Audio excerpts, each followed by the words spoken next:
peux nous raconter la fable des aveugles et de l'éléphant? Ah oui, c'est un conte, j'ai vérifié récemment, de cette secte indienne qui s'appelle les Jaïnes, où on parle du jaïnisme, je crois qu'ils sont dans le sud de l'Inde d'ailleurs, et un de mes amis peintres était allé vivre là-bas, il m'avait raconté que c'est des gens, encore aujourd'hui, qui par un respect absolu des animaux et de la nature, vivent nus, et quand ils marchent sur un chemin, sur une route, ils balayent devant eux pour être sûrs de ne pas écraser une fourmi. Ce qui, moi, me fait énormément rire, parce que s'ils avaient un microscope, ils verraient qu'ils écrasent en permanence des acariens. Et donc, pousser jusque-là, le respect de la nature est absurde, puisque ça n'est que partiel, au fond. Alors, cette fable, elle a énormément de sens pour faire comprendre les méfaits. Un des nombreux défauts de la société actuelle, c'est la spécialisation.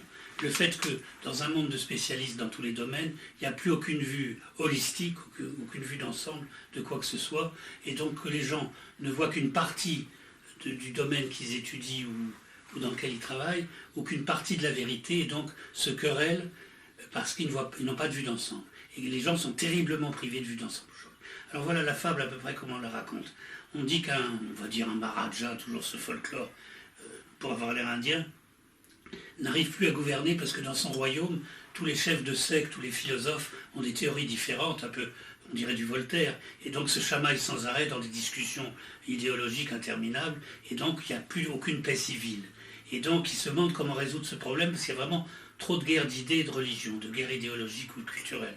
Et puis on lui dit toujours la même histoire, que dans la montagne de je ne sais pas quel endroit, il y aurait un vieux sage qui vit retiré du monde, comme Chomo, avec une certaine distance, et donc il pourrait l'aider peut-être à résoudre ce problème. Alors il le fait venir dans son palais, et le vieux, qui se fait expliquer ça, a l'air de trouver que c'est un problème finalement assez banal, et il lui dit, écoute, il y a peut-être un moyen de le résoudre assez facile, tu vas faire venir simplement un gros éléphant dans la salle du trône, et puis laisse-moi faire, tu verras, et tu vas convoquer tous les chefs des sectes et des partis religieux ou politiques, et puis laisse-moi faire. Alors on fait venir tous les chefs de parti, et le vieux les fait disposer, les yeux bandés, autour de cet éléphant qui est donc attaché au centre de la pièce. Et à un signal donné, c'est le vieux sage qui mène la séance, il demande à tous ces types aux yeux bandés de s'approcher de ce qui est devant eux et d'essayer de l'identifier. Alors il y en a un qui s'approche du ventre de l'éléphant et qui, tombant sur effectivement quelque chose de très volumineux, dit ça doit être un tonneau d'eau, une outre géante pour mettre du vin ou de l'huile. Mais un autre est tombé sur la patte. Et tombant sur la patte, il dit, ça, il n'y a aucun doute, on doit être dans la cave, c'est un pilier. Un autre tombe sur la queue. Et là, il dit, ça doit être un balai de chiottes, ça doit être quelque chose pour nettoyer les toilettes. Un autre tombe sur l'oreille. Et dit, mais ça doit être un vent pour vanner le grain, et qu'on utilise comme ça horizontalement. Un autre tombe sur la trompe, évidemment, dit, mais ça c'est un tuyau d'arrosage, etc.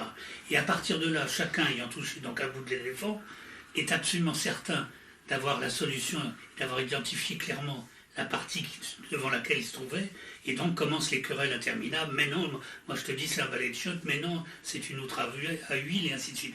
Et donc la querelle commence comme ça. Alors à un moment donné, quand le ton est bien monté, le vieux sage fait enlever le bandeau à tous ces hommes qui se querellent, et il leur dit, vous voyez, vous avez tous à la fois raison et tort, parce que chacun de vous a vu un bout de l'éléphant, mais en fait vous avez tous tort, parce qu'en réalité c'est un éléphant, et c'est ni une outre, ni un balai de chiottes, ni un tuyau d'arrosage.